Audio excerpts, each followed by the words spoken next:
Hello friends,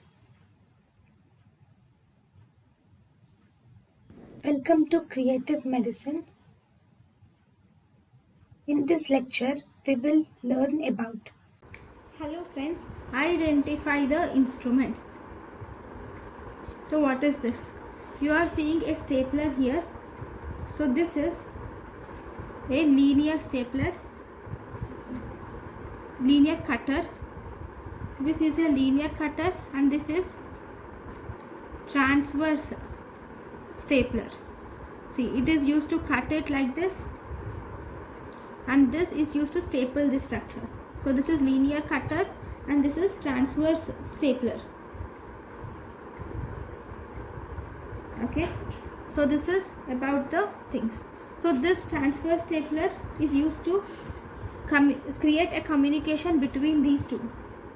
Okay, with the transverse stapler you can create a communication between two parts of vowel.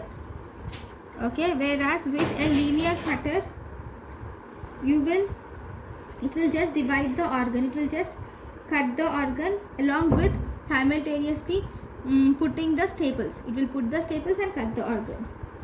Okay, so linear cutter will divide the GI organ